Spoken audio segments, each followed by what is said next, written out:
오대산 깊은 골을 타고 넘어온 바람이 월정사 처마 끝 풍경을 건드렸다. 쇠붙이가 부딪는 소리가 맑으면서도 찼다. 늦가을이었다.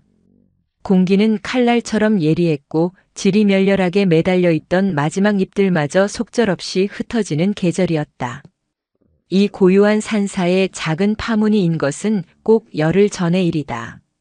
4살이 되도록 입 한 번 떼지 않았던 동자승, 해담의 말문이 트인 날이었다. 해담은 사찰에 온 이래로 울음소리조차 제대로 낸 적이 없었다. 그저 커다랗고 맑은 눈으로 세상을 빤히 바라볼 뿐이었다. 공양간의 보살들이 아무리 맛있는 곶감을 쥐어주며 해담아 맛있느냐? 물어도 큰 스님들이 귀엽다는 듯 머리를 쓰다듬어도 해담의 머리 역시 다른 스님들처럼 반들반들했다. 아이는 그저 배시시 웃거나 혹은 무표정하게 상대를 응시할 뿐이었다. 사람들은 저러다 평생 말을 못하는 건 아닌가, 혹은 아이가 본디 어리석은 것이 아닌가 수군대기도 했다. 그날도 여느 때와 같았다. 해질녘 법당 앞마당을 쓸던 사형 스님이 빗자루를 잠시 세워두고 해우소에 간 사이였다. 해담은 대돌에 홀로 쪼그려 앉아 있었다. 시선은 마당 한 구석, 수백 년은 좋게 되었을 느티나무의 텅 빈 가지에 고정되어 있었다. 그때였다. 아파요. 마치 오래된 문이 삐걱이며 열리는 듯 갈라지고 익숙지 않은 소리였다. 사형 스님은 볼일을 마치고 나오다 제 귀를 의심했다. 주위엔 아무도 없었다. 오직 잿빛 승복을 입은 작은 아이 해담뿐이었다. 스님이 멍하니 서 있자 해담이 천천히 고개를 돌렸다. 아이는 울고 있지 않았다. 하지만 그 맑은 눈동자에는 깊은 슬픔 같은 것이 고여 있었다. 나무가 자꾸 아프다고 울어요. 사형 스님은 들고 있던 빗자루를 떨어뜨렸다. 소식은 삽시간에 사찰 전체로 퍼졌다.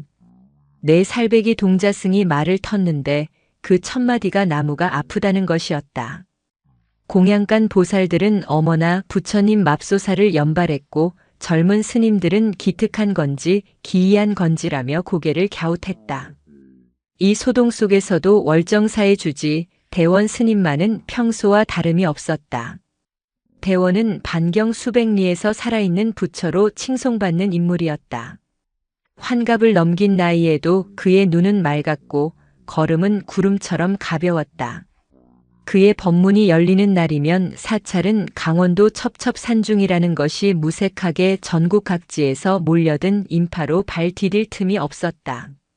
사람들은 그의 온화한 미소와 깊은 음성에서 세상의 시름을 잊고 마음의 평안을 얻어갔다. 사형 스님이 허둥지둥 대원의 처소로 달려가 이 기이한 일을 고했을 때 대원은 그저 묵묵히 차를 따를 뿐이었다. 찬물이 찻잔에 조르륵 채워지는 소리만이 방 안의 정적을 갈랐다. 그래, 해담이가 그리 말하더냐.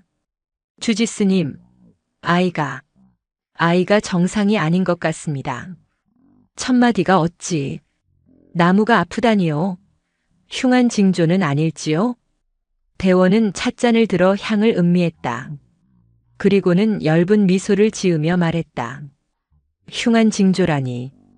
오히려 길조가 아니더냐. 예, 길조라니요? 귀가 막힌 자는 세상의 소리를 듣지 못하고 눈이 먼 자는 세상의 빛을 보지 못하는 법. 허나 저 아이는 4살까지 입을 닫음으로써 세상의 모든 소리를 들을 귀를 열었고 모든 것을 꿰뚫어돌 눈을 얻은 게야. 사형은 저 느티나무가 올겨울을 넘기지 못할 것을 알고 있었는가? 그야 워낙 오래된 고목이라. 해담이는 안개지. 제 몸이 아픈 것처럼 저 거대한 생명이 쓰러져가는 고통을 똑똑히 느낀 게야. 그것이 어찌 흉조이겠는가? 그것은 자비의 시작이다. 대원은 찻잔을 내려놓고 자리에서 일어났다. 그는 문을 열고 마당으로 나섰다. 늦가을의 스산한 바람이 그의 텅 빈 머리를 스치고 지나갔다.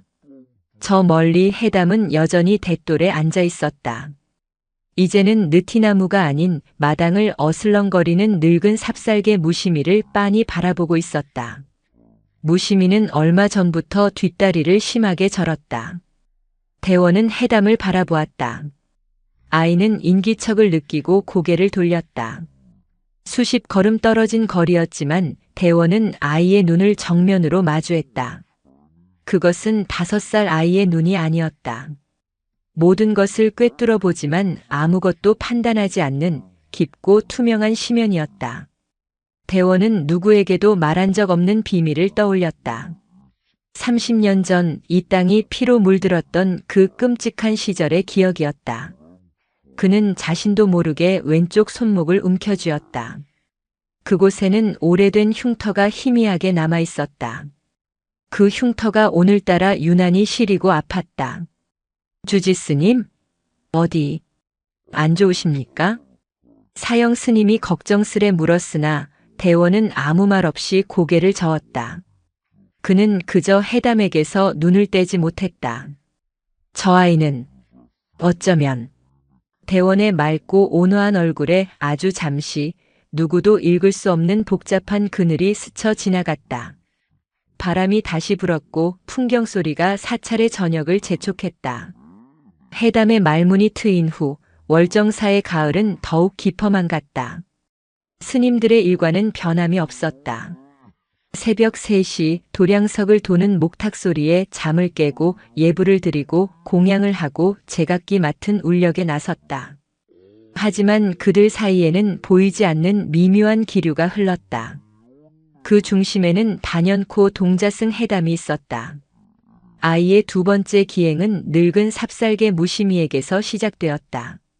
무심이는 다리를 절기 시작한 이후로 부쩍 사나워져서 제게 밥을 주는 공양간 보살에게도 으르렁거리기 일쑤였다.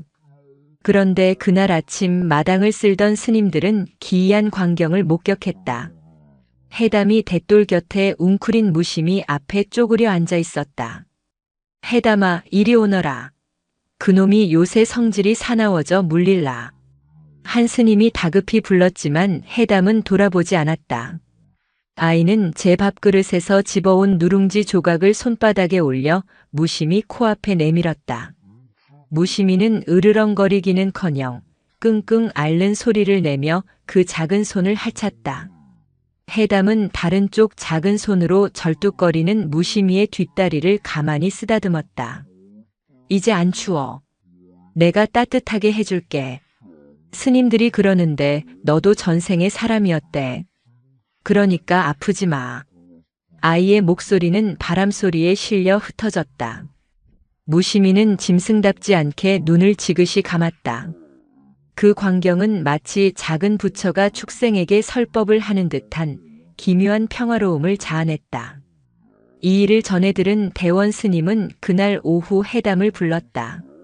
주지 스님의 처소인 적광전 뒤편 작은 방은 스님의 인품처럼 단정하고 소박했다. 묵향과 옅은 차 향기가 가득했다. 해담아. 대원이 부르자 얌전히 무릎을 꿇고 앉아있던 해담이 고개를 들었다.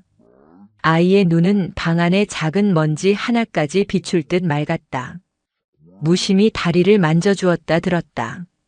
무섭지 않았느냐? 네. 무섭지 않았어요. 어찌하여?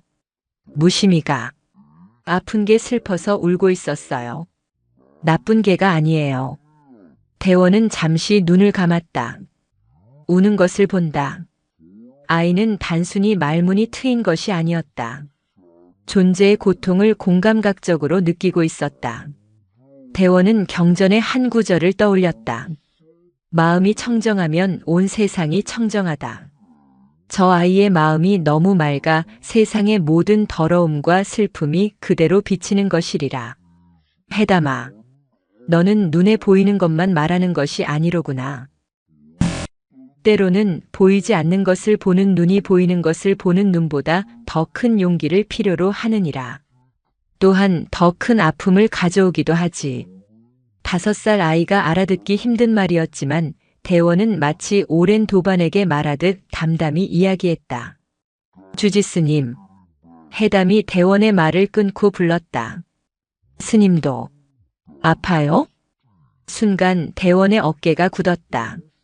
방 안의 묵향이 순간 무겁게 가라앉는 듯 했다. 대원은 왼쪽 손목, 승복 소매 깊숙이 감춰진 오래된 흉터를 무의식적으로 매만졌다. 나는 괜찮다. 아니요. 아파요. 스님 어깨에 뭐가 앉아 있어요. 아주 무거운 돌 같아요. 스님 숨쉬기 힘들지요? 대원은 숨을 크게 들이마셨다. 아이의 시선은 자신의 왼쪽 어깨 언저리를 빤히 응시하고 있었다. 30년간 단 한순간도 자신을 떠나지 않았던 그 업의 무게를 이 작은 아이가 보고 있었다. 차나 마시자꾸나. 대원은 애써 화제를 돌리며 따뜻한 율무차를 아이에게 건넸다. 해담은 더 묻지 않고 작은 두 손으로 찻잔을 공손히 받아들었다. 대원은 창밖을 바라보았다. 오대산의 거대한 산 그림자가 월정사 마당을 서서히 집어삼키고 있었다. 그로부터 며칠 뒤 사찰에 큰 시주를 하는 신도가 찾아왔다. 그는 서울에서 큰 사업을 한다는 김 회장이라는 사내였다. 기름진 얼굴에 값비싼 양복을 입은 그는 돈다발이 든 두툼한 봉투를 대원 스님 앞에 보란 듯이 내놓았다. 때는 마침 점심 공양 시간이었다. 김 회장은 일부러 많은 스님과 신도들이 모인 공양간에서 큰 소리로 떠들었다. 아이고 주지 스님, 우리 스님 덕분에 제 사업이 이렇게나 잘 풀립니다. 부처님의 가피가 아니고 무엇이겠습니까? 하하. 대원은 늘 그렇듯 온화한 미소로 그를 맞았다. 김거사님의 선한 마음이 복을 부른 것이지요. 이 시주 돈은 저를 보수하고 불우한 이웃을 돕는데 요긴하게 쓰겠습니다. 역시 우리 큰 스님, 말씀 한마디 한마디가 꿀 같습니다. 제 마음이 다 편안해집니다. 김 회장은 과장되게 웃으며 대원의 손을 잡았다. 공양간의 모든 사람들이 그들의 훈훈한 모습을 흐뭇하게 바라보고 있었다. 그때였다. 구석에서 묵묵히 시래기국에 밥을 말아먹던 해담이 숟가락을 탁 내려놓았다. 그 소리가 유난히 크게 울렸다. 옆에 앉아 해담을 챙기던 명진 스님 전에 빗자루를 떨어뜨렸던 사형 스님이 아이의 팔을 툭 쳤다. 해담아, 조용히 공양해야지. 하지만 해담은 명진 스님을 보지 않았다. 아이의 맑은 눈은 공양간 한가운데 서 있는 김 회장에게 고정되어 있었다. 스님. 해담이 명진 스님에게 속삭이듯 하지만 공양간의 정적 속에서 모두에게 들릴 만큼 또렷하게 말했다. 저 아저씨는 왜 웃고 있어요? 명진 스님은 당황했다. 무슨 말이냐? 어른께서 기분이 좋으시니 웃으시는 게지. 해담은 고개를 저었다.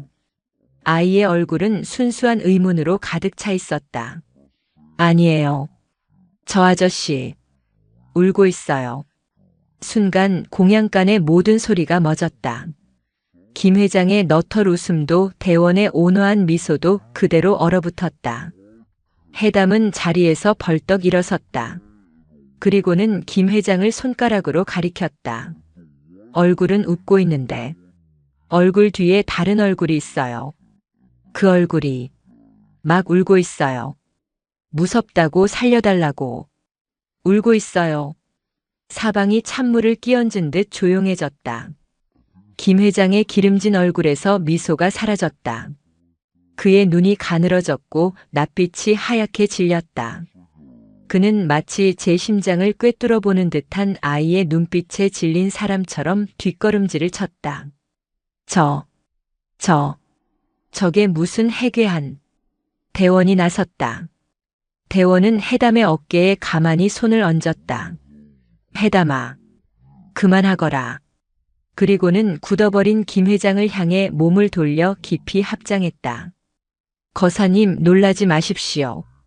아이의 눈은 맑은 거울과 같아서 때로 어른들이 감추고 있는 속내를 비추기도 합니다. 무슨 속내 말씀이십니까? 사업을 하다 보면 웃는 얼굴 뒤로 남모를 근심과 불안을 감추고 사시겠지요. 아이는 아마도 거사님의 그 무거운 마음을 본 모양입니다. 무섭다는 것은 그만큼 큰일을 이끄시는 어깨가 무겁다는 뜻일 테지요. 대원의 목소리는 차분했지만 김 회장은 이미 공포에 질린 표정이었다. 그는 대원에게 제대로 인사도 하는 둥 마는 둥 하더니 급한 일이 생각났다며 방금 내놓았던 봉투보다 훨씬 더 두툼한 봉투를 하나 더 꺼내 불전함에 쑤셔넣고는 허둥지둥 절을 떠났다. 그가 떠난 뒤 공양가는 한동안 무거운 침묵에 잠겨 있었다.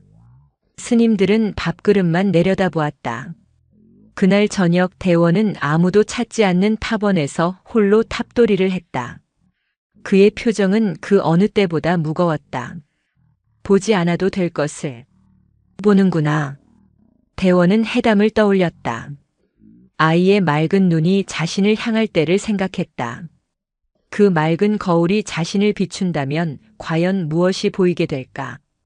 대원의 손목 흉터가 다시금 욱신거리기 시작했다.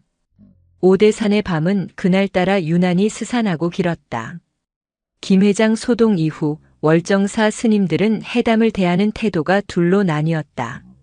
어떤 스님들은 아이를 신통을 지닌 아이라며 조심스럽게 대했고 어떤 스님들은 불길한 아이라며 슬슬 피했다.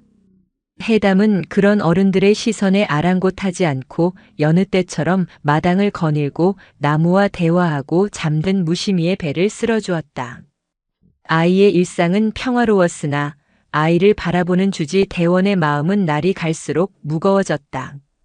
대원은 그날 이후 해담을 일부러 멀리했다.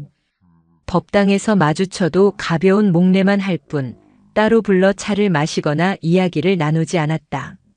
하지만 대원은 알고 있었다. 자신이 아이를 피하는 것이지 아이가 자신을 피하는 것이 아님을. 오히려 해담의 맑은 시선은 더 자주, 더 집요하게 대원을 향하고 있었다. 마치 그에게 꼭 해야 할 말이 있는 사람처럼. 시간은 흘러 음력으로 초하루가 다가왔다. 초하루 법회는 월정사의 가장 큰 행사 중 하나였다. 대원의 법문을 듣기 위해 그리고 1년의 안녕을 기원하기 위해 가장 많은 신도가 몰리는 날이었다. 절 전체가 분주했다. 공양간에서는 며칠 전부터 떡을 찌고 나무를 다듬었고 객승들은 법당을 쓸고 닦았다. 대원 역시 예외는 아니었다. 그는 초하루 법회에 있을 자신의 법문 원고를 다듬기 위해 며칠째 처소에서 두문불출했다. 법회 이틀 전 밤늦은 시간이었다. 대원은 붓을 든 채 상념에 잠겨 있었다. 이번 법문의 주제는 자비였다. 그는 텅 빈 화선지에 자비 2글자를 써내려갔다. 자는 사랑을 주어 즐겁게 하는 것이요. 비는 고통을 없애주어 편안케 하는 것이다. 나는 과연 그때였다. 닫힌 방문 너머로 작은 기척이 느껴졌다. 대원은 붓을 내려놓고 문 쪽을 바라보았다. 늦은 밤 자신을 찾아올 사람은 없었다. 거기 누구 있느냐? 대답 대신 문창호지의 작은 그림자가 어른거렸다. 주지스님. 가늘지만 맑은 목소리. 해담이었다. 대원은 순간 가슴이 철렁 내려앉았다. 이 야심한 시각에 아이가 어쩐 일일까? 들어오너라. 문이 스르르 열리고 얇은 잠옷바람에 해담이 고개를 빼꼼 내밀었다. 아이는 잠을 자다 깬 듯 머리가 헝클어져 있었고 손에는 작은 베개를 들고 있었다. 해담아, 이 밤중에 어찌 잠이 오지 않는 게냐? 대원이 애써 온화한 목소리로 물었다. 해담은 대답 대신 방 안으로 성큼 들어섰다. 그리고는 멈칫 그 자리에 섰다. 아이는 방 안을 두리번거렸다. 마치 무언가를 찾는 사람처럼. 왜 그러느냐? 방이 낯설어 그러냐? 해담은 고개를 저었다. 아이의 시선이 방 한 구석 대원의 책상과 그 뒤에 놓인 작은 경상에 머물렀다. 그곳은 대원이 매일 경을 읽고 참선을 하는 자리였다. 스님. 그래. 이 방. 추워요. 대원은 의아했다. 아궁이에 불을 넉넉히 지펴 방바닥은 따뜻했다. 방바닥은 뜨거운데 왜? 공기가 얼음 같아요. 해담은 자기가 들고 온 작은 베개를 품에 꼭 껴안았다. 아이의 몸이 작게 떨리고 있었다. 무서운 꿈이라도 꾸었느냐. 대원이 자리에서 일어나 아이에게 다가가려 할 때였다. 해담이 대원의 책상 쪽을 가리켰다. 아니요. 저기 누가 서 있어요. 대원의 심장이 쿵 하고 바닥으로 떨어졌다. 방 안의 공기가 순간 얼어붙는 듯 했다. 대원은 천천히 고개를 돌려 해담이 가리키는 곳을 보았다. 그곳에는 아무것도 없었다. 오래된 경전 몇 권과 붓, 그리고 먹물뿐이었다. 해담아, 잘못 본 게지. 밤이 깊어 헛것이. 아니에요. 해담은 단호했다. 아까부터 스님 방에서 울음소리가 들렸어요. 그래서 와봤어요. 근데 저기 구석에 어떤 아저씨가 서 있어요. 대원은 제 손이 차갑게 식어가는 것을 느꼈다. 어떻게 생겼더냐?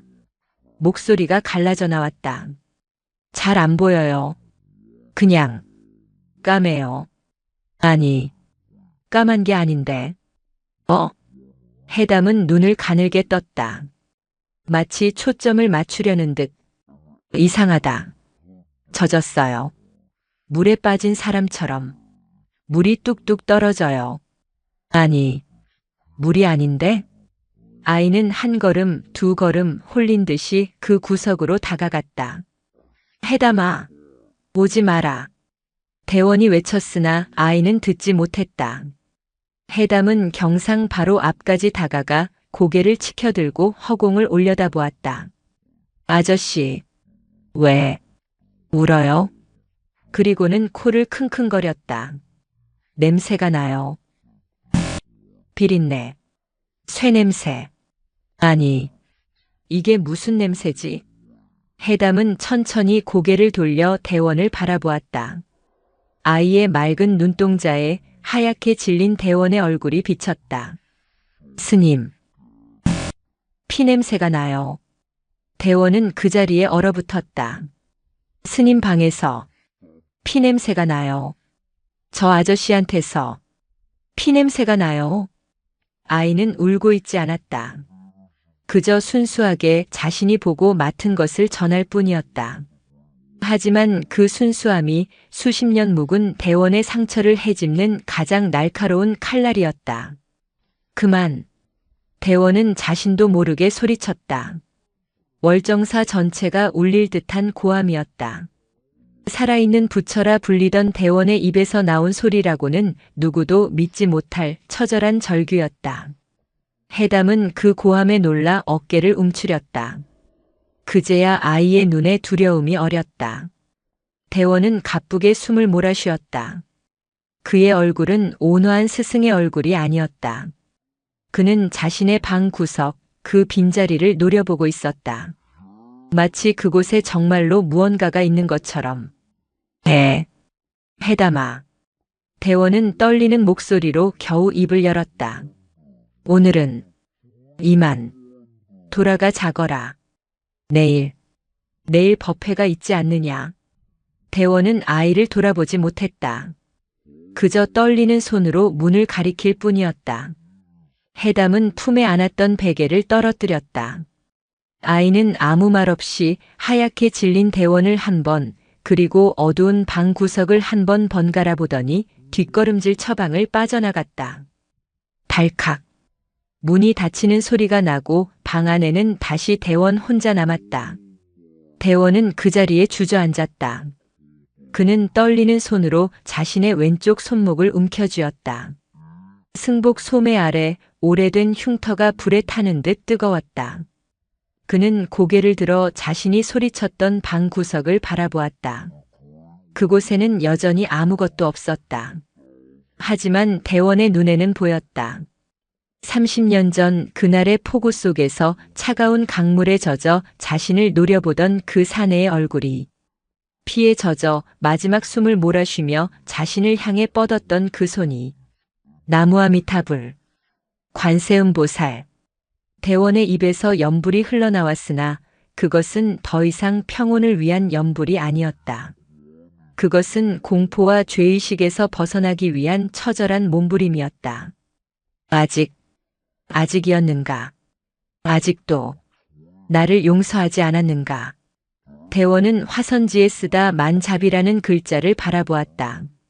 먹물은 이미 번져 붉은 피처럼 보였다. 초하루 법회는 이제 하루 앞으로 다가와 있었다. 초하루 법회가 열리는 날의 새벽은 여느 날과 달랐다. 아니, 겉보기에는 똑같았다. 새벽 3시 어김없이 오대산의 정적을 깨는 범종 소리가 묵직하게 울려 퍼졌다. 깊은 산의 골짜기를 타고 넘어간 소리가 다시 메아리가 되어 월정사 마당을 적셨다. 스님들은 잠을 쫓는 찬물로 세수를 하고 촛불 하나의 의지의 법당으로 향했다. 그들의 그림자가 새벽의 푸른빛 속에서 길게 늘어졌다. 모든 것이 평소와 같았으나 단 한 사람, 주지 대원의 처소에는 평소와 다른 기운이 감돌았다. 대원은 잠을 이루지 못했다. 아이 해담이 피냄새가 난다며 절규하던 그 방. 아이가 돌아간 후 대원은 뜬 눈으로 밤을 지새웠다. 방바닥은 불을 지폈음에도 한기를 느낄 만큼 싸늘했다. 그는 그 구석 해담이 가리켰던 그 빈 허공을 밤새도록 바라보았다. 그에게도 보였다. 보이지 않는 것이 보였다. 30년 전 폭우가 쏟아지던 어느 강변에서 자신을 향해 뻗어왔던 그 손. 살려달라는 것인지 아니면 원망하는 것인지 알 수 없었던 그 눈빛. 자신이 애써 망상이라 지나간 업이라 치부하며 눌러왔던 모든 것이 어젯밤 아이의 맑은 눈을 통해 되살아났다. 해담. 저 아이는. 대원은 자리에서 일어나 경대 앞에 섰다. 거울 속에는 낯선 노승이 서 있었다. 낯빛은 종이장처럼 하얗게 질렸고 평생 온화함과 자비의 상징이었던 눈은 핏발이 서고 깊은 공포에 흔들리고 있었다. 살아있는 부처라 칭송받던 대원의 모습은 간데 없었다. 나무아미타불. 그는 억지로 연불을 외며 가장 장엄한 날에 입는 붉은 가사를 걸쳤다. 승복의 무게가 오늘따라 유난히 무거웠다. 마치 해담이 말했던 그 무거운 돌이 자신의 어깨를 짓누르는 듯 했다. 그 시각 동자승 처소에서도 작은 소란이 있었다. 해담아, 일어나야지. 오늘 초하루 법회란다. 늦으면 아니 된다. 사형인 명진 스님이 해담을 흔들어 깨웠다. 어젯밤 대원 스님의 방에서 뛰쳐나온 해담은 제 방으로 돌아오지 않고 늙은 개 무심이가 자는 헛간 구석에서 잠이 들어 있었다. 명진이 억지로 안아다 눕혔지만 아이는 밤새 끙끙 앓는 소리를 냈다고 했다. 해담은 천천히 눈을 떴다. 아이는 울지도 칭얼대지도 않았다. 그저 멍하니 허공을 바라보았다. 평소에 총기 넘치던 맑은 눈이 마치 안개가 낀 것처럼 흐릿했다. 해담아, 어디 아픈 게냐? 명진이 걱정스레 아이의 이마를 짚었다. 열은 없었다. 스님. 해담이 아주 작은 목소리로 입을 열었다. 오늘 종소리가 슬퍼요. 무슨 말이냐? 종소리는 매일 같으니라. 아니에요. 오늘따라 자꾸 울어요. 쿵 하고 울 때마다 땅이 아프다고 해요. 명진은 순간 할 말을 잃었다. 어젯밤 주지 스님의 처소에서 무슨 일이 있었는지 아는 사람은 아무도 없었다. 하지만 명진은 직감했다. 무언가 심상치 않은 일이 벌어지고 있음을. 그는 그저 아이의 작은 손을 꽉 잡아주었다. 어서 준비하자. 많은 신도분들이 오실 게다. 날이 밝아오자 오대산의 산길을 타고 신도들의 행렬이 이어졌다. 그들은 1년에 몇 번 없는 살아있는 부처 대원 스님의 법문을 듣기 위해 저마다의 근심과 소원을 안고 이 깊은 산사를 찾았다. 아이의 건강을 비는 노파, 사업의 번창을 비는 중년 사내, 마음의 평안을 구하는 청년까지 대웅전 앞마당은 순식간에 수백 명의 인파로 가득 찼다. 그들은 모두 기대에 찬 얼굴이었다. 그들의 존경과 믿음이 어린 시선은 오직 한 곳, 대원 스님이 오를 법상에 모여 있었다. 해담은 명진 스님의 손에 이끌려 인파의 가장자리, 스님들이 앉는 자리에 얌전히 앉았다. 아이는 평소처럼 호기심 어린 눈으로 주위를 둘러보지 않았다. 그저 고개를 숙인 채 자신의 작은 발끝만 내려다보고 있었다. 드디어 법회가 시작되었다. 목탁 소리가 장엄하게 울리고 모든 스님과 신도들이 일어서서 삼배를 올렸다. 그리고 대원 스님이 법상에 올랐다. 그가 모습을 드러내자 마당을 가득 메운 사람들은 감격한 듯 숨을 죽였다. 대원은 여전히 온화한 미소를 띠고 있었다. 밤새 겪은 고뇌를 감추려는 듯 그는 평소보다 더 인자하고 위험 있는 모습으로 천천히 자리에 앉았다. 반갑습니다. 그의 낭낭하고 깊은 음성이 마당 전체에 울려 퍼졌다. 사람들은 합장한 채 그의 다음 말을 기다렸다. 대원은 법문을 시작했다. 공교롭게도 그날의 법문 주제는 자비였다. 부처님께서는 모든 중생이 아프지 않고 행복하기를 바라셨습니다. 자는 사랑을 주어 즐겁게 하는 것이요, 비는 고통을 없애주어 편안케 하는 것이니. 그의 말은 물 흐르듯 유창했다. 신도들은 고개를 끄덕이며 감동에 젖어들었다. 대원 자신도 점차 자신의 말에 빠져드는 듯 했다. 그래, 이것이 자신이다. 지난 30년간 자신은 이렇게 살아왔다. 수많은 사람에게 위안을 주고 그들의 고통을 어루만졌다. 어젯밤의 일은 그저 늙은 망령이 잠시 헛것을 본 것뿐이리라. 설령 우리에게 해를 가한 원수일지라도. 그때였다. 법상 바로 아래 가장자리에 앉아있던 해담이 천천히 고개를 들었다. 아이는 그 흐릿했던 눈동자로 법상 위에 대원을 빤히 올려다보고 있었다. 대원의 말이 이어졌다. 그 원수마저도 나의 전생의 부모였을지 모른다는 마음으로. 순간 대원은 해담과 눈이 마주쳤다. 수백 명의 인파 속에서 오직 그 두 사람의 시선이 허공에서 부딪혔다. 해담의 눈은 더 이상 흐릿하지 않았다. 그 눈은 어젯밤 자신의 방에서 보았던 모든 것을 꿰뚫어 보는 그 맑은 눈이었다. 아이는 울지도 웃지도 않았다. 그저 보고 있었다. 대원의 가장 깊은 곳, 그가 자비라는 말로 애써 덮으려 하는 그 시커먼 상처를 정면으로 응시하고 있었다.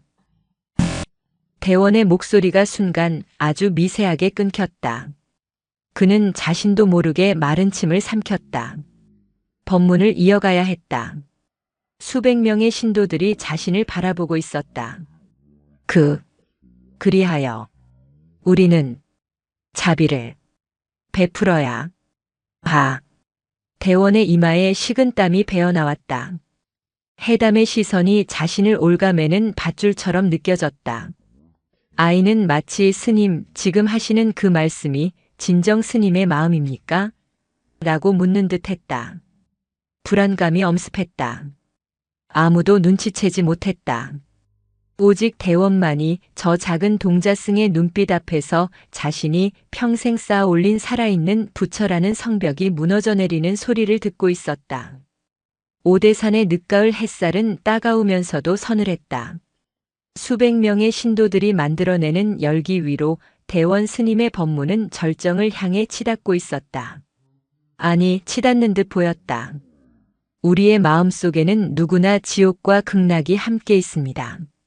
분노와 증오에 사로잡히면 그곳이 곧 아비규환이요. 마음을 돌이켜 참회하고 자비를 베풀면 그곳이 곧. 대원은 말을 잇지 못했다. 해담의 시선. 그 작은 아이의 시선이 자신을 올가맨 이후로 준비해온 법문은 머릿속에서 뒤엉켰다. 30년간 단 한 번도 막힌 적 없던 설법이 막혀버렸다. 마당에 모인 신도들이 웅성거리기 시작했다. 큰 스님께서 법문을 멈춘 것은 처음 있는 일이었다. 주지스님? 가까이 있던 노보살 하나가 걱정스레 불렀다. 대원은 눈을 질끈 감았다가 떴다. 다시 평정심을 찾아야 했다. 그는 억지로 온화한 미소를 지어 보였다. 모든 것은 마음먹기에 달린 것이지요. 우리가 진정으로 참회하고 거짓말. 그때였다. 모든 소리를 찢고 아이의 맑고 날카로운 목소리가 대웅전 앞마당을 갈랐다. 세상의 모든 소리가 일순간 멈췄다. 바람도 풍경 소리도 수백 명의 숨소리마저도 사람들의 시선이 일제히 소리가 난 곳으로 향했다. 해담이었다. 자리에 얌전히 앉아있던 해담이 벌떡 일어나 있었다. 명진 스님이 경악하며 아이의 팔을 붙잡았으나 5살 아이의 몸이라고는 믿기지 않는 힘으로 그 손을 뿌리쳤다. 해담아, 이게 무슨... 명진이 아이를 끌어내리려 했지만 해담은 이미 겹겹이 앉은 사람들 사이를 비집고 마당 한가운데로 걸어 나오고 있었다. 저 아이가... 신도들이 경악하며 길을 텄다. 해담은 수백 명의 시선 한가운데 법상 바로 앞까지 걸어 나왔다. 그리고는 고개를 들어 법상 위의 대원을 정면으로 올려다보았다. 대원의 얼굴은 하얗게 굳어 있었다. 그는 살아있는 부처의 미소를 잃어버렸다. 그저 경악과 공포에 질린 한 늙은이의 얼굴이었다. 해담아. 대원이 겨우 목소리를 쥐어짰다. 떨리고 있었다. 무슨 장난이냐? 어서 자리로. 거짓말이에요. 해담이 다시 한번 소리쳤다. 아이의 목소리는 울먹임이 아니었다. 그것은 분노에 가까운 그러나 지극히 슬픈 외침이었다. 스님은 거짓말하고 있어요. 마당은 이제 경악을 넘어 공포에 휩싸였다.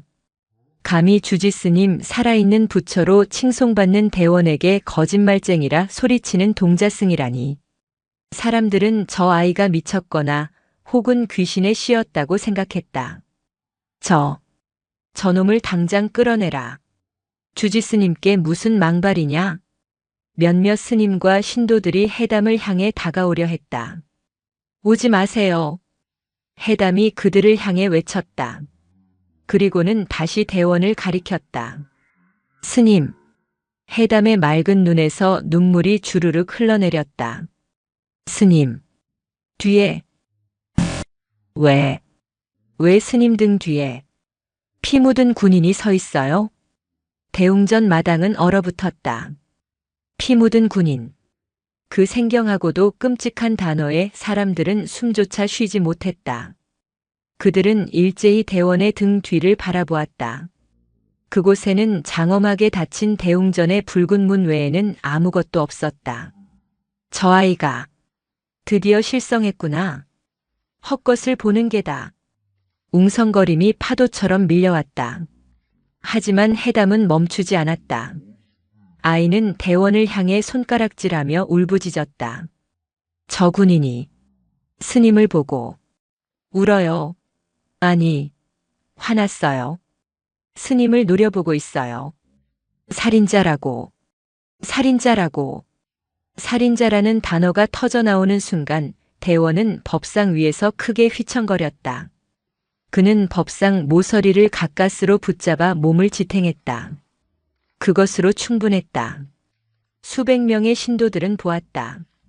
저 미친 아이의 말도 안 되는 외침에 살아있는 부처가 무너지는 모습을. 만약 저 아이의 말이 전부 헛소리라면 스님께서 어찌 저런 반응을 보이신단 말인가. 모든 시선이 의심과 공포로 바뀌어 대원에게 꽂혔다. 해담은 절망적으로 울부짖었다. 그 군인의 고통이 제 것인 양 온몸으로 그 고통을 받아내고 있었다. 아파요. 너무 아프대요. 너무 춥대요. 왜? 왜 그랬어요, 스님? 그리고 마침내 아이는 오대산 전체가 떠나갈 듯한 마지막 외침을 토해냈다. 살인자. 스님은 살인자야. 쿵. 대원은 결국 법상 위에서 주저앉았다. 아니다. 무너져 내렸다는 표현이 맞았다. 그가 애써 걸치고 있던 붉은 가사가 힘없이 흘러내렸다. 그가 평생 쌓아올린 명예, 존경, 그리고 위엄이 5살 아이의 순수한 외침 한마디에 산산조각 나버렸다. 월정사 대웅전 앞마당. 수백 명의 신도들이 지켜보는 가운데 살아있는 부처 대원은 법상 위에 무너져 내린 채 아무 말도 하지 못했다. 그저 텅 빈 눈으로 울고 있는 작은 동자승 해담을 바라볼 뿐이었다. 법회는 끝났다. 아니, 산산조각 났다. 살인자라는 아이의 외침이 오대산의 정적을 깬 이후 그 어떤 의식도 지속될 수 없었다. 신도들은 충격과 공포 그리고 형언할 수 없는 배신감에 휩싸여 썰물처럼 절을 빠져나갔다. 그들은 살아있는 부처를 만나러 왔다가 살인자라는 고발을 목격했다. 그들의 웅성거림은 분노가 아닌 혼란이었다. 어찌 이런 일이? 그럴 리가 없어. 아이가 헛것을 본 게지. 하지만 주지스님의 그 표정은 대웅전 앞마당에는 망연자실한 스님들만이 남아있었다. 그들은 차마 법상에서 내려오지 못하고 주저앉아 있는 대원 스님에게 다가가지도 그렇다고 이 사태를 수습하지도 못하고 있었다. 해담은 명진 스님에 의해 억지로 끌려가다시피 동자승 처소에 격리되었다. 아이는 탈진한 듯 울음을 그쳤지만 몸은 계속해서 사시나무 떨듯 떨고 있었다. 그렇게 지옥 같은 낮 시간이 지나갔다. 해질녘이 되어서야 대원은 굳어버린 몸을 일으켰다. 그는 아무 말 없이 흘러내린 가사를 줍지도 않은 채 자신의 처소인 적광전 뒤편 방으로 향했다. 그의 뒷모습은 수백 명을 이끌던 큰 스님의 모습이 아니었다. 그저 짐승처럼 상처 입고 도망치는 늙은이의 뒷모습이었다. 스님들은 그에게 감히 말 한마디 붙이지 못했다. 밤이 깊었다. 월정사는 죽음과도 같은 침묵에 잠겼다. 낮에 그 소란이 거짓말이었던 것처럼 고요했다. 하지만 그 고요함 속에는 짙은 의욕과 불안이 독버섯처럼 피어오르고 있었다. 대원은 자신의 방에 틀어박혔다. 어젯밤 해담이 피냄새가 난다고 했던 바로 그 방. 그 구석. 대원은 불을 켜지 않았다. 차가운 방바닥에 그는 법회 때의 모습 그대로 무너져 있었다. 살인자, 살인자, 살인자. 아이의 목소리가 환청처럼 귓가를 맴돌았다. 그는 부인하지 않았다. 그래, 맞았다. 아이는 진실을 보았다. 자신이 30년간 애써 잊으려 하고 수천 수만 번의 독경과 참선으로 덮으려 했던 그 진실. 자신은 살인자였다. 대원은 떨리는 손으로 승복 소매를 걷었다. 어둠 속에서도 왼쪽 손목의 오래된 흉터는 선명하게 느껴졌다. 그것은 전쟁통에 생긴 상처였다. 전쟁. 이 땅에 피바람이 불던 시절.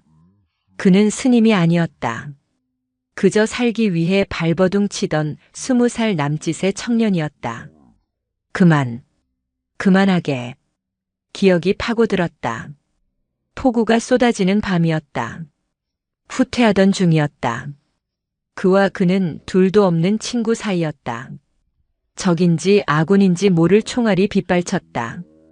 둘은 함께 절벽 아래 강물로 굴러떨어졌다. 친구는 다리가 부러졌다. 아니, 그 이상이었다. 날카로운 바위에 배가 꿰뚫렸다. 덕수야. 나 좀. 친구의 이름은 덕수였다. 빗물과 강물 그리고 피에 젖은 그가 자신을 향해 손을 뻗었다. 살려. 줘. 하지만 그 순간 저편에서 적들의 고함 소리가 들려왔다. 그들이 다가오고 있었다. 친구는 신음하고 있었다. 그 소리 때문에 둘 다 죽을 판이었다. 덕수야. 조용히. 아, 아파. 나 못 걷겠어. 제발. 조용히. 나 데려가. 버리지 마. 공포가 이성을 집어삼켰다. 이대로 잡히면 고문당하다 죽는다. 친구의 신음소리가 자신을 죽음으로 이끌고 있었다. 그때 그는 친구의 목을 눌렀다. 미안해.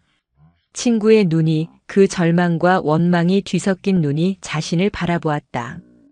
그는 울면서 친구의 입과 코를 막았다. 살기 위해서. 오직 나 하나만이라도 살기 위해서. 친구의 몸부림이 서서히 멎어갔다. 적들의 발소리가 바로 등 뒤까지 다가왔을 때 그는 친구의 시신을 강물 속으로 밀어넣고 자신은 바위 틈에 숨었다. 그렇게 그는 살아남았다.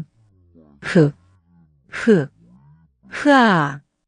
대원의 입에서 짐승 같은 울음이 터져나왔다. 30년간 단 한 번도 소리내어 울지 못했던 울음이었다. 그는 전쟁이 끝나고 이 산으로 도망쳐왔다. 머리를 깎고 스님이 되었다.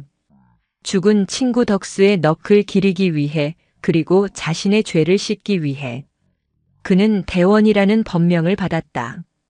큰 근원이 되어 모든 일을 이롭게 하리라. 그는 필사적으로 수행했다. 잠을 줄여가며 경을 읽고 자신을 낮춰가며 사람들을 도왔다. 그의 명성은 높아졌고 사람들은 그를 살아있는 부처라 불렀다. 하지만 그는 알고 있었다. 자신은 부처가 아니었다. 자신은 친구를 죽이고 살아남은 살인자였다. 그의 방 구석에 어른거리던 그 피 묻은 군인은 바로 친구 덕수의 원혼이었던 것이다. 그리고 해담은 그것을 본 것이었다. 덕수야. 내가 잘못했다. 대원은 차가운 방바닥에 이마를 찌우며 오열했다. 한참을 울었을까. 그때 닫힌 방문 밖에서 작은 목소리가 들렸다. 주지스님. 명진 스님의 목소리였다. 무슨 일이십니까? 대원이 잔뜩 잠긴 목소리로 으르렁거렸다. 그게 해담이가 주지스님을 뵙자고. 낮부터 아무것도 먹지 않고 계속 스님을 만나야 한다고 옵니다. 대원은 숨이 멎는 것 같았다. 자신의 죄를 만천하에 드러낸 그 아이, 자신을 지옥으로 밀어넣은 그 아이가 지금 자신을 만나자고 한다. 대원은 떨리는 몸을 일으켰다. 들라 하라. 잠시 후 문이 열리고 명진 스님의 손에 이끌린 작은 아이 해담이 방 안으로 들어섰다. 아이는 불 꺼진 방 어둠 속에 주저앉아 있는 대원의 형상을 보고도 두려워하지 않았다. 스님. 해담이 명진의 손을 놓고 대원을 향해 한 걸음 다가왔다. 대원은 차마 아이의 얼굴을 볼 수 없어 고개를 숙였다. 스님. 아이가 다시 불렀다. 왜 왔느냐? 대원이 겨우 목소리를 쥐어짰다. 다 보았다. 내 말이 다 맞다. 나는 살인자다. 그러니 이제 그만 나를 내버려 두어라. 아니요. 해담은 단호했다. 스님, 우세요. 뭐라고? 스님 지금 울고 싶잖아요. 아까 낮에는 참았잖아요. 괜찮아요. 우세요. 대원은 고개를 들었다. 어둠 속에서도 아이의 맑은 눈이 자신을 바라보는 것이 느껴졌다. 그 눈에는 원망이나 분노가 없었다. 그저 깊은 연민이 담겨 있었다. 스님. 해담은 대원에게 다가가 그의 무릎에 자신의 작은 손을 얹었다. 이제 그 군인 아저씨 울지 않아요. 대원의 눈이 커졌다. 뭐? 아까 낮에 스님이 살인자 소리 듣고 막 괴로워할 때 그 군인 아저씨가 스님을 봤어요. 그리고 울었어요. 군인 아저씨가 스님을 보고 울었어요. 미안하다고, 고맙다고 했어요. 그리고 스님 방에 있던 그 피냄새, 이제 안 나요. 해담은 대원을 올려다보며 배시시 웃었다. 낮에 그 소동이 거짓말이었던 것처럼 스님 뒤에 있던 검은 그림자도 조금 옅어졌어요. 대원은 해담의 말을 다 이해할 수 없었다. 하지만 한 가지는 알 수 있었다. 자신이 30년간 짊어지고 온 그 업보가 이 작은 아이의 순수한 눈물과 고백 앞에서 비로소 움직이기 시작했다는 것을 대원은 더 이상 참지 않았다. 그는 5살 동자승 앞에서 30년 묵은 죄인으로 돌아가 땅에 엎드려 통곡했다. 그것은 파멸이 아니었다. 살아있는 부처가 무너지는 순간이었지만 한 명의 죄인이 구원받는 진정한 참회의 시작이었다. 월정사의 그날 밤은 밤이 아니었다. 수백 년간 부처님의 가르침과 수행자들의 정진으로 쌓아 올린 공덕의 탑이 무너져 내린 길고 긴 칠학의 시간이었다. 주지 대원이 무너진 법상에서 내려와 제 처소로 비틀거리며 사라진 후 남은 스님들은 그 누구도 먼저 입을 열지 못했다. 그들은 마치 거대한 해일에 휩쓸린 난파선의 생존자들처럼 대웅전 앞마당에 망연자실한 모습으로 흩어져 있었다. 살인자.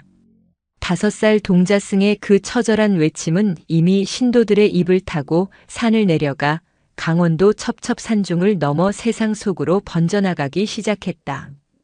살아있는 부처가 살인자로 전락하는 데는 한나절도 채 걸리지 않았다.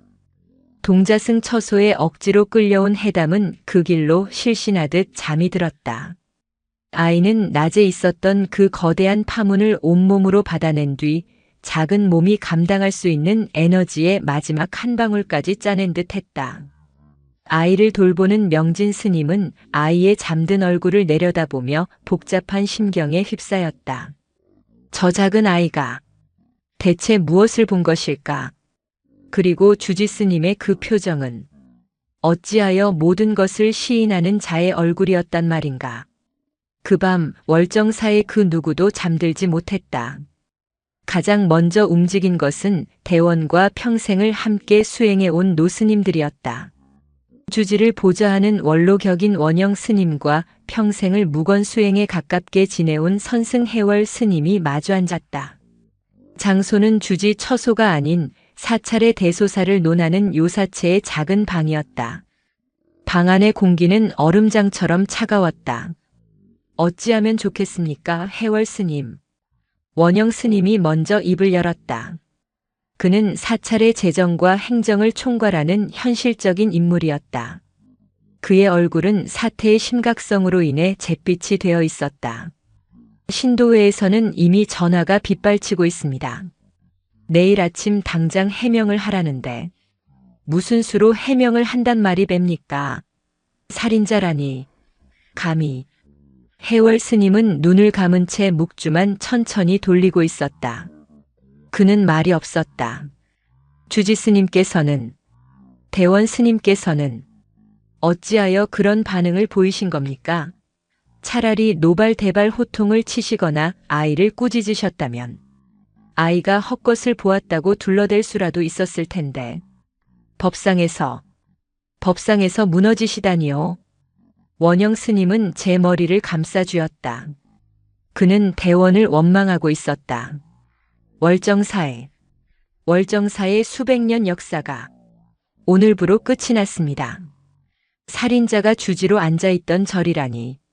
누가 이 산사의 시주를 하며 누가 이곳에 기도를 하러 오겠습니까? 그때였다. 해월 스님이 묵주 돌리던 손을 멈췄다. 그리고는 실눈을 뜨고 원영 스님을 바라보았다. 원영 스님. 해월 스님의 목소리는 몇 달 만에 듣는 듯 갈라져 있었다. 스님은 어제 무엇을 보았습니까? 예. 무엇을 보긴요? 절이 망하는 꼴을 보았지요. 아니, 나는 어제 다른 것을 보았습니다. 해월 스님은 자리에서 일어났다. 나는 살아있는 부처가 무너지는 것을 본 것이 아닙니다. 나는 한 인간이 평생을 짊어지고 온 업의 무게에 짓눌려 비로소 진실을 고하는 순간을 보았습니다. 해월 스님, 지금 그게 무슨... 그리고 그 아이. 해월 스님은 해담이 있던 쪽을 바라보았다. 그 아이는 미친 아이가 아닙니다. 그 아이는 이 절을 무너뜨리러 온 것이 아니라 어쩌면 대원 스님을 구하러 온 것인지도 모릅니다. 도무지 알아들을 수 없는 선문답뿐이시군요. 원영 스님은 답답함에 가슴을 쳤다. 바로 그 시각, 대원의 처소. 대원은 어둠 속에 홀로 앉아 있었다. 그는 30년 전 그 폭우가 쏟아지던 강변에 다시 가 있었다. 친구 덕수의 얼굴, 자신을 향해 뻗어왔던 그 손, 그리고 자신이 그토록 외면했던 그날의 공포와 비겁함. 해담이 방으로 찾아와 군인 아저씨가 울지 않는다고 피냄새가 사라졌다고 했을 때 대원은 처음으로 구원을 느꼈다. 자신이 무너짐으로써, 자신의 위선이 만천하에 드러남으로써 비로소 친구 덕수가 그리고 자기 자신도 이 지독한 업의 사슬에서 벗어날 수 있음을 직감했다. 그는 평생을 살아있는 부처라는 감옥에 갇혀 살았다. 그는 자비로운 스승을 연기했다. 하지만 바로 어제 그는 비로소 자유로워졌다. 살인자라는 진실된 이름으로. 덕수야, 미안하다. 미안하다. 그는 더 이상 울지 않았다. 그저 텅 빈 마음으로 어둠 속에서 다가올 새벽을 기다리고 있었다. 새벽 3시. 어김없이 범종 소리가 울렸다. 예불 시간이었다. 월정사의 모든 스님들은 번뇌 속에서도 몸을 일으켰다. 그것이 그들의 일이었다. 하지만 오늘 그들의 발걸음은 법당이 아닌 주지 처소로 향했다. 원영 스님을 필두로 사찰의 모든 대중이 대원의 처소 앞에 모였다. 그들은 주지에게 답을 요구해야 했다. 주지 스님, 나오십시오. 해명을 하셔야 합니다. 원영 스님이 방문을 두드리며 외쳤다. 한참의 침묵이 흘렀다. 문이 열렸다. 스님들은 순간 숨을 삼켰다. 문에 서 있는 사람은 그들이 알던 주지 대원이 아니었다. 그는 가장 화려한 붉은 가사 대신 가장 누추하고 빛바랜 잿빛 승복, 행자의 옷을 입고 있었다. 행자는 이제 막 절에 들어와 허드렛 일을 하는 가장 낮은 신분의 예비 승려를 뜻했다. 그리고 그의 머리. 반들반들해야 할 스님의 머리에는 그가 스스로를 벌하기 위해 밤새도록 향불로 지진 크고 작은 상처들이 붉게 피어 있었다. 대원은 문지방을 넘어 자신 앞에 모인 수십 명의 스님들을 향해 땅바닥에 이마가 닿도록 가장 깊은 절을 올렸다. 대중 스님들께 참회합니다. 그의 목소리는 텅 비어 있었으나 그 어느 때보다 단단했다. 나는 월정사의 주지가 아닙니다. 나는 살인자가 맞습니다. 원영 스님은 다리에 힘이 풀려 그 자리에 주저앉았다. 다른 스님들 역시 경악과 충격으로 차마 고개를 들지 못했다.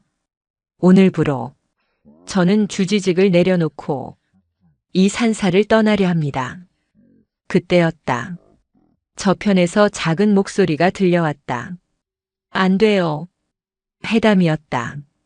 어느새 잠에서 깬 아이가 명진 스님의 손을 뿌리치고 달려오고 있었다. 해담은 대원 스님 앞으로 달려와 그의 다 떨어진 행자복을 붙잡고 외쳤다. 스님, 가면 안 돼요. 대원이 슬픈 눈으로 아이를 내려다보았다. 해담아, 나는 죄인이다.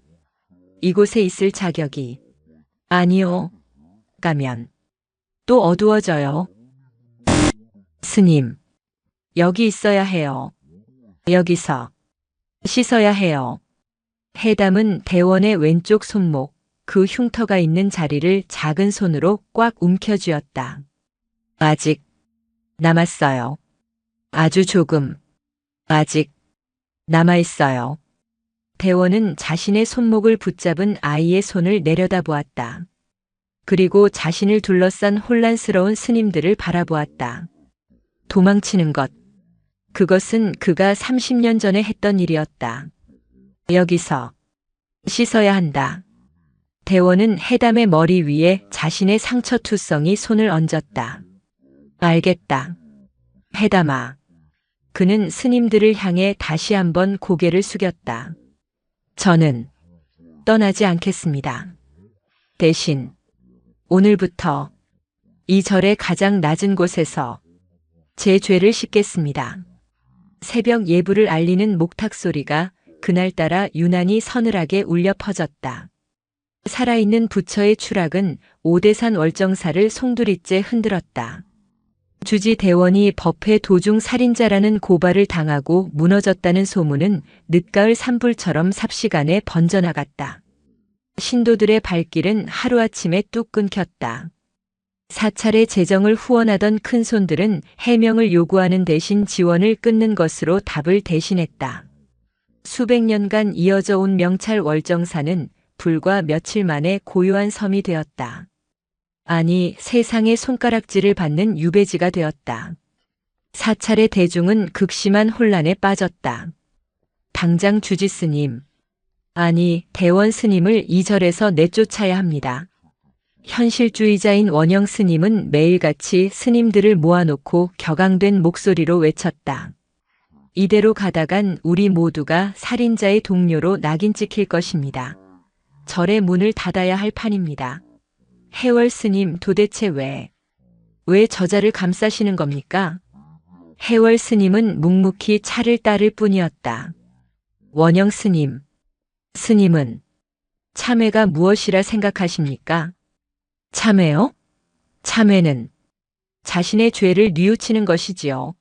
하지만 뉘우치고 끝입니까? 해월 스님은 원영 스님을 조용히 바라보았다.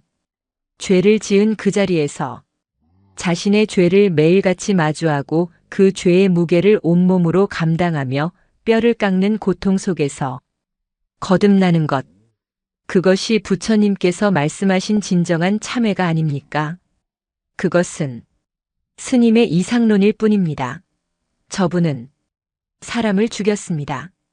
전쟁통에 20살 청년이 살기 위해 저지른 일이었습니다. 그 업보가 가볍다는 것이 아닙니다. 허나 그 업보를 짊어지고 30년을 위선 속에 살아야 했던 대원 스님의 고통은 어찌할 것입니까? 해담 동자가 아니었다면 대원 스님은 살아있는 부처라는 감옥 속에서 영원히 구원받지 못했을 것입니다. 그럼 어찌하란 말입니까? 이대로 절이 망하는 것을 지켜만 보란 말입니까? 지켜보십시다. 해월 스님의 한마디에 방안이 조용해졌다. 이 절이 정말 부처님의 가르침 위에 서 있다면 망하지 않을 것입니다. 허나 살아있는 부처라는 허상 위에 세워진 모래성이었다면 마땅히 무너져야지요. 그리고 다시 세우면 됩니다. 그 시각 대원은, 아니 이제는 법명조차 거두어진 행자대원은 월정사에서 가장 춥고 볕이 들지 않는 해우소 옆 작은 광에서 장작을 패고 있었다. 그는 주지의 신분에서 가장 낮은 행자의 신분으로 스스로 내려왔다. 그는 새벽 3시 누구보다 먼저 일어나 모든 스님들의 신발을 정리하고 차가운 물에 걸레를 빨아법당을 닦았다. 그리고 사찰의 가장 굳은 일 해우소를 치우고 장작을 패고 연못의 이끼를 걷어내는 일을 도맡았다. 환갑이 넘은 노인에게는, 특히나 평생을 안락한 주지 방에서 지내온 그에게는 육신이 부서지는 듯한 고통이었다. 첫날 그는 해우소의 분뇨를 치우다 구역질을 참지 못하고 쓰러졌다. 둘째 날 그는 서툰 도끼질에 손을 다쳐 피를 흘렸다. 셋째 날 그는 차가운 마룻바닥에서 잠을 자다 지독한 곶불에 걸려 끙끙 앓았다. 몇몇 젊은 스님들은 그를 노골적으로 경멸했다. 그들은 대원이 지나갈 때마다 어이 살인자 행자 당신 때문에 절이 망했어라며 돌을 던지지 않는 것이 다행일 정도로 모욕을 주었다. 대원은 그 모든 것을 묵묵히 견뎠다. 그는 어떤 변명도 어떤 원망도 하지 않았다. 그저 아침이 되면 일어나고 일이 주어지면 하고 밤이 되면 쓰러져 잠들 뿐이었다. 그의 유일한 말벗은 해담이었다. 해담은 다른 스님들이 모두 대원을 피할 때도 유일하게 그에게 다가갔다. 대원이 장작을 패다 말고 거친 숨을 몰아쉬고 있을 때면 해담은 어디선가 나타나 따뜻한 물이 담긴 주전자를 건네곤 했다. 할아버지 스님, 물 마셔요. 대원은 더 이상 주지 스님이 아니었다. 해담에게 그는 그저 할아버지 스님이었다. 대원은 피와 굳은 살이 박인 손으로 겨우 주전자를 받아들었다. 고맙다. 해담아. 할아버지 왜 울어요? 대원은 자신이 울고 있다는 사실조차 몰랐다. 뜨거운 물이 아니라 뜨거운 눈물이 손등 위로 떨어지고 있었다. 아파서 그런 게냐? 아니요. 해담은 대원의 등을 바라보았다. 땀과 먼지로 젖어 잿빛이 된 그 등. 그림자가 또 옅어졌어요. 할아버지가 아플 때마다 그림자가 옅어져요. 이상하다. 해담은 제 머리를 갸웃거렸다. 아이는 업보나 참회 같은 어려운 말을 몰랐다. 그저 보이는 대로 말할 뿐이었다. 대원은 물을 마시지 못했다. 그는 주전자를 든 채 엉엉 소리내어 울었다. 육신은 고통스러웠지만 그의 영혼은 30년 만에 처음으로 쉬고 있었다. 그는 더 이상 살아있는 부처가 아니었다. 그는 그저 죄를 씻고 있는 늙은 행자일 뿐이었다. 그의 고행은 한 달 넘게 이어졌다. 그 사이 원영 스님의 우려대로 월정사는 완전히 고립되었다. 겨울이 다가오면서 시주가 끊기자 사찰의 창고는 바닥을 드러내기 시작했다. 스님들의 공양조차 걱정해야 할 처지가 되었다. 이것 보십시오, 해월 스님. 이제 곧 스님들 모두가 굶어 죽게 생겼습니다. 저자의 저 고행이 밥을 먹여줍니까? 원영 스님은 마지막 남은 쌀자루를 가리키며 절규했다. 그때였다. 사찰의 문이 열리는 소리가 났다. 모두가 놀라 입구를 바라보았다. 지난 한 달간 이 산사를 찾은 사람은 아무도 없었다. 문이 열리고 한 무리의 사람들이 쌀과 무, 배추를 가득 실은 지게를 지고 들어오고 있었다. 그들은 인근 마을의 촌부들이었다. 원영 스님이 어리둥절해하며 물었다. 아니, 거사님들, 이게 어찌 된? 가장 앞에 선 얼굴이 검게 그을린 촌부가 퉁명스럽게 대꾸했다. 즉, 스님네들이 수도만 하시다 보니 세상 물정을 너무 모르시는구먼. 예, 요새 아랫마을에 소문이 파다해요. 소문이라니요. 살인자 소문? 아, 그거 말고. 촌부는 지게를 내려놓으며 혀를 찼다. 옛날에 사람을 죽인 큰 스님이 살아있는 부처 노릇하다가 5살 동자승한테 정체가 발각돼서 지금 그 죄를 씻느라고 이 추운 날에 장작을 패고 해우소를 치우고 있다는 그 소문 말이요. 원영 스님의 얼굴이 하얗게 질렸다. 그 소문이 맞았다. 사람들이 처음에는 욕을 했지요. 중놈이 그럴 줄 알았다고. 촌부는 땀을 닦으며 말을 이었다. 근데 한 달이 넘도록 그 늙은 스님이 매일같이 피를 토하면서 일을 한다는 소문이 도니까 사람들이 생각이 바뀐 게지요. 그 양반, 진짜 백이라고. 살아있는 부처는 가짜였지만 참회하는 죄인은 진짜라고. 촌부는 원영 스님을 툭 쳤다.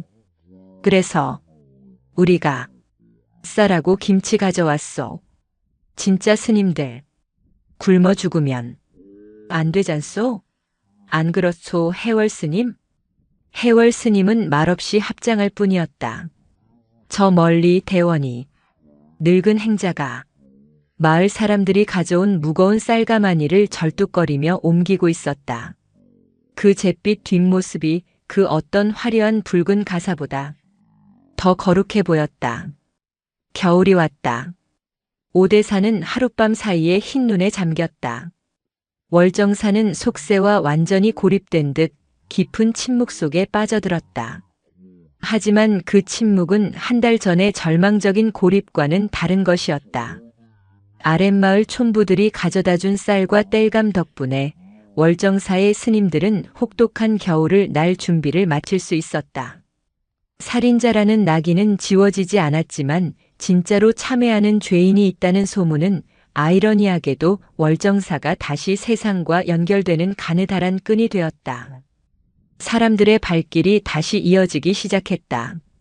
물론 예전처럼 복을 구하러 오거나 살아있는 부처의 법문을 들으러 오는 인파는 없었다.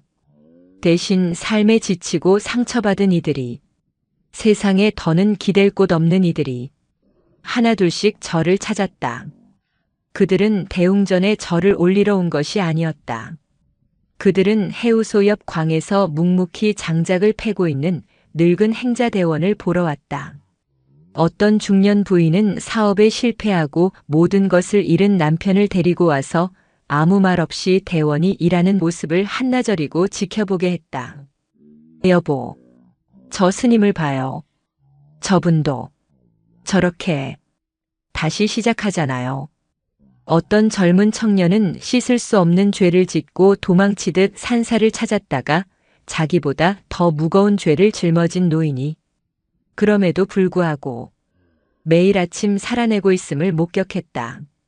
월정사는 복을 비는 절에서 상처를 치유하는 절로 위선을 고백하는 절로 그 역할이 바뀌고 있었다.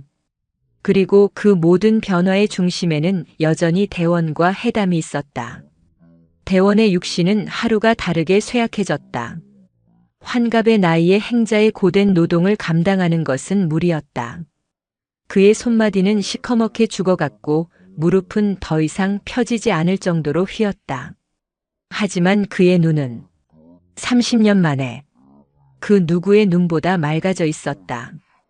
그는 더 이상 어젯밤의 악몽에 시달리지 않았다. 그는 더 이상 덕수의 원혼을 두려워하지 않았다. 그는 자신의 죄를 똑바로 바라보고 있었다. 그날은 동지였다. 밤이 가장 긴 날. 월정사에서는 동지를 맞아 작은 팥죽 공양을 열었다. 스님들이 직접 쑤어 절을 찾은 몇 안 되는 사람들과 나누어 먹는 자리였다. 대원은 행자의 신분이었기에 공양간 구석에서 팥죽을 끓이는 장작불을 지피고 있었다.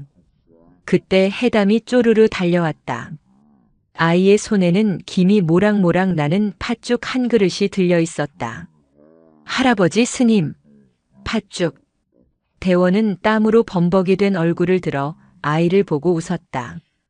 이제 그의 미소에는 그 어떤 위선이나 그늘도 없었다. 그저 기쁨이었다. 고맙구나. 해담아. 내가 직접 가져온 것이냐? 네. 명진 스님이. 할아버지 스님 먼저 갖다 드리래요. 해담은 대원 옆에 쪼그려 앉아 아궁이 속의 불꽃을 빤히 바라보았다. 뜨겁다. 그래. 뜨겁지. 조심해야 한다. 할아버지. 그림자가요. 대원은 팥죽을 뜨려던 숟가락을 멈추었다. 그는 조용히 해담의 다음 말을 기다렸다. 이제 안 보여요. 이상하다. 분명히 할아버지 어깨랑 발목에 시커먼 쇠사슬 같은 게 감겨 있었는데 해담은 눈을 비비고 다시 대원의 등 뒤를 바라보았다. 없어졌어요. 없어졌어요. 아궁이 불에 타버렸나 봐요. 아이는 그렇게 말하며 뭐가 그리 좋은지 배시시 웃었다. 대원의 손에서 숟가락이 툭 하고 떨어졌다. 그는 팥죽 그릇을 든 채 고개를 숙였다. 뜨거운 팥죽 위로 더 뜨거운 눈물이 뚝뚝 떨어져 내렸다. 덕수야, 덕수야, 나를 이제 용서하는 것이냐? 30년이었다. 살기 위해 친구를 죽인 그날부터 살아있는 부처로 거짓된 삶을 살아온 세월. 그리고 살인자로 낙인 찍혀 고행을 이어온 지난 몇 달. 그 지독했던 업보의 사슬이 마침내 끊어지는 순간이었다. 할아버지, 왜 울어요? 팥죽이 맛없어요? 해담이 걱정스러운 눈으로 대원을 올려다보았다. 대원은 고개를 들었다. 그는 눈물로 범벅이 된 얼굴로 해담을 바라보며 환하게 웃었다. 아이처럼 환하게. 아니다. 해담아. 너무 맛있어서 그렇다. 너무 따뜻해서 그렇다. 대원은 팥죽을 한 숟가락 크게 떠서 입에 넣었다. 그것은 그가 평생 먹어본 그 어떤 공양보다 달고 따뜻했다. 그날 밤 대중이 모두 잠든 시각. 해월 스님이 묵묵히 대원의 처소, 아니 행자방을 찾아왔다. 대원은 낡은 경전을 펴놓고 희미한 등불 아래서 글을 읽고 있었다. 해월 스님, 어쩐 일이십니까? 해월 스님은 아무 말 없이 방 안으로 들어와 대원의 맞은편에 앉았다. 행자님, 해월 스님은 대원을 행자님이라 불렀다. 예, 해월 스님, 날이 춥습니다. 이제 그만 돌아오셔도 될 듯합니다. 대원의 눈이 커졌다. 대중 스님들이 뜻을 모았습니다. 원영 스님도 동의하셨습니다. 월정사는 살아있는 부처가 필요한 것이 아니었습니다. 월정사는 진실되게 수행하는 스님이 필요했던 것입니다. 해월 스님은 대원에게 붉은 가사가 아닌 따뜻한 솜 누비오 탐벌을 내밀었다. 주지 자리로 돌아오시라는 것이 아닙니다. 그저 대원이라는 이름이 우리의 도반으로 돌아오시라는 겁니다. 그리고 내일 아침 법당에서 작은 법회를 열까 합니다. 행자님께서 법문을 해주셨으면 합니다. 대원은 숨을 쉴 수 없었다. 살인자인 자신이 감히 다시 법상에 오르라니 저는 자격이 없습니다. 자격이라. 해월 스님은 웃었다. 30년간 살아있는 부처를 연기했던 대원 스님은 자격이 없었지요. 하지만 지난 몇 달간 피눈물로 참회하고 자신의 업을 정면으로 마주한 행자 대원은 그 누구보다 고통과 참회에 대해 말할 자격이 있으십니다. 세상이 지금 월정사에 듣고 싶은 이야기는 극락에 대한 이야기가 아닙니다. 지옥에서 어떻게 걸어 나왔는지에 대한 그 진실을 듣고 싶어 합니다. 대원은 해월 스님이 내민 속옷을 떨리는 손으로 받아들었다. 그것은 용서였다. 도반이 도반에게, 그리고 부처가 그에게 내미는 따뜻한 손길이었다. 새벽이 밝아왔다. 동지가 지나고 해가 조금씩 길어지고 있었으나 오대산의 겨울은 여전히 깊었다. 월정사의 대웅전은 스님들의 이른 새벽 정진으로 훈기를 띠기 시작했다. 그날은 대원이 다시 법상에 오르기로 한 날이었다. 그 소식은 사찰 내에 조용하지만 무거운 파문을 일으켰다. 원영 스님은 밤새 한숨도 자지 못한 듯 붉게 충혈된 눈으로 대웅전 구석에 앉아 있었다. 그는 살인자의 법문을 들어야 한다는 사실을 아직 온전히 받아들이지 못했다. 하지만 해월 스님과 진짜 참회를 보러 오는 몇 안 되는 신도들의 뜻을 꺾을 수는 없었다. 대원은 해월 스님이 건네준 따뜻한 솜 누비옷을 입고 있었다. 지난 몇 달간 입었던 다해진 행자복이 아니었다. 그렇다고 예전에 그 화려하고 장엄했던 붉은 가사도 아니었다. 그저 추위를 막아줄 한 명의 수행자에게 걸맞은 소박한 옷이었다. 그는 법당에 들어서기 전 자신의 손을 내려다보았다. 장작을 패고 해우소를 치우고 얼어붙은 땅을 일구느라 손마디는 전부 휘어지고 피부는 갈라져 굳은 살이 박여 있었다. 30년간 살아있는 부처로 살았던 시절의 부드럽고 깨끗했던 손이 아니었다. 하지만 대원은 이 손이 처음으로 자신의 손처럼 느껴졌다. 법당 안에는 20명 남짓한 사람들이 앉아 있었다. 한 달 전 수백 명의 인파가 발 디딜 틈 없이 모였던 그 영광은 사라졌다. 그곳에는 아랫마을 촌부 몇과 사업에 실패한 중년 부부 그리고 삶의 막다른 길에서 죄를 고백하러 온 듯한 상처 입은 얼굴들이 전부였다. 그리고 저편 구석의 해담이 명진 스님의 무릎에 앉아 맑은 눈으로 이쪽을 바라보고 있었다. 대원은 천천히 걸음을 옮겼다. 한 걸음 한 걸음이 무거웠다. 휜 무릎이 삐걱거렸다. 그는 법상에 오르지 않았다. 대신 법상 앞 신도들과 같은 높이의 방석에 천천히 무릎을 꿇고 앉았다. 모두가 의아하게 그를 바라볼 때 그는 가장 먼저 청중을 향해 깊이 이마가 바닥에 닿도록 절을 올렸다. 저는 그의 첫마디는 법문이 아니었다. 죄인 대원입니다. 법당 안의 공기가 무겁게 내려앉았다. 원영 스님은 차마 그 광경을 보지 못하고 고개를 돌렸다. 대원은 고개를 들었다. 그의 얼굴은 평온했다. 저는 지난 30년간 여러분을 속였습니다. 살아있는 부처라는 거짓된 이름 뒤에 저의 가장 추악한 죄와 공포를 숨겼습니다. 그는 자신의 이야기를 시작했다. 전쟁의 참상이나 친구를 죽인 구체적인 행위를 묘사하지 않았다. 그는 그림자에 대해 이야기했다.